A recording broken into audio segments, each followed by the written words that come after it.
1990 के दशक का अंत।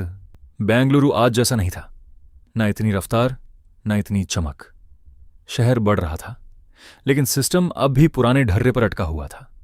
और इसी शहर में कुछ मौतें हो रही थीं, चुपचाप, बिना शोर के, बिना किसी शक के। महिलाएं अचानक बीमार पड़तीं और कुछ ही देर में दम तोड़ देतीं, कभी मंदिर के पास, कभी अपने ही घर में। कोई हंगामा नहीं, कोई जांच नहीं, क्योंकि हर मौत को नेचुरल मान लिया जाता था। लेकिन सच्चाई कुछ और थी। ये मौतें हादसे नहीं थीं, ये हत्याएं थीं। और इन हत्याओं के पीछे एक ऐसा चेहरा था जिस पर किसी को शक नहीं हुआ। एक औरत, एक साधारण सी दिखने वाली औरत, जिसका नाम था सावित्री देवी। बाहर से देखने पर वो बिल्कुल आम थी, बातों में मिठास, चेहरे पर शांति। ऐसी औरत जिस पर कोई शक नहीं करता, लेकिन उसके अंदर कुछ और ही चल रहा था। उसने अपनी जिंदगी के संघर्षों को एक हथियार बना लिया था। मंदिर उसका शिकारगाह बन चुका था। वो घंटों बैठती, लोगों को देखती, समझती कौन अकेला है, कौन टूटा हुआ है, कौन भरोसे की तलाश में है। और फिर धीरे धीरे वो उनकी जिंदगी में घुस जाती। पहले सहानुभूति, फिर भरोसा, और फिर एक सलाह, भगवान सब ठीक कर देंगे, बस एक खास पूजा करनी होगी, और उस पूजा के लिए एक खास प्रसाद। यही प्रसाद उसका सबसे खतरनाक हथियार था। उस प्रसाद में मिलाया जाता था साइनाइड, एक ऐसा जहर जो शरीर को कुछ ही पलों में खत्म कर दे और दिखे जैसे दिल का दौरा। कोई शक नहीं, कोई सबूत नहीं, बस एक मौत और एक औरत जो वहां से गायब हो जाती। हर बार वो पहले भरोसा जीतती, फिर गहने उतरवाती और फिर मौत दे देती। सोना उसका मकसद था और भरोसा उसका तरीका। साल बीतते गए, मौतें बढ़ती गईं, लेकिन सिस्टम सोता रहा।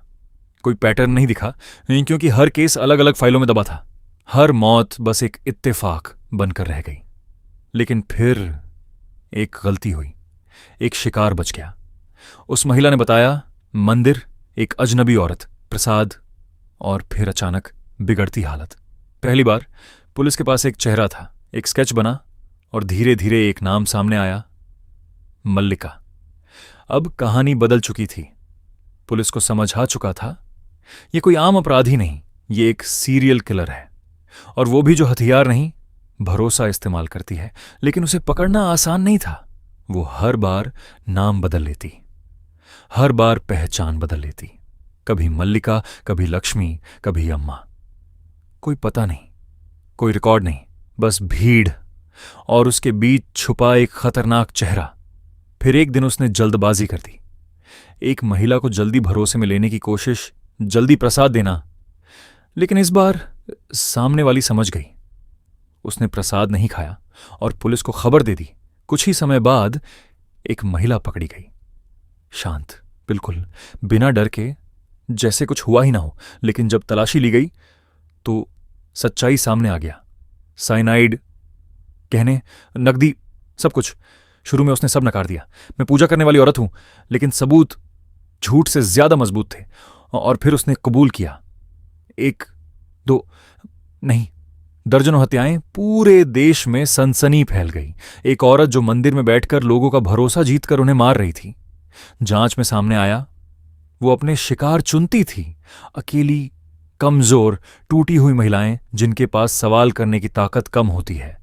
और सबसे डराने वाली बात, उसे अपनी हत्याओं की गिनती तक याद नहीं थी, क्योंकि उसके लिए हर मौत बस एक काम थी। कोर्ट में उसने कोई पछतावा नहीं दिखाया, ना आंसू, ना डर, बस एक लाइन, मुझे ऐसा करना पड़ा। उसे उम्र कैद हुई। लेकिन सवाल आज भी जिंदा है, क्या यह सब रोका जा सकता था? क्या सिस्टम पहले जाग सकता था? क्या हम ऐसे चेहरों को पहचान सकते हैं? क्योंकि सच यह है, अपराध हमेशा हथियार लेकर नहीं आता। कभी कभी वो फूल, प्रसाद और मीठी बातों के साथ आता है। और सबसे खतरनाक बात, वो हमारे सबसे सुरक्षित लगने वाले स्थानों में छुपा होता है। अगली बार जब कोई अजनबी बहुत जल्दी आपका भरोसा जीतने लगे, तो एक पल के लिए रुकिएगा, क्योंकि हर मुस्कान मासूम नहीं होती।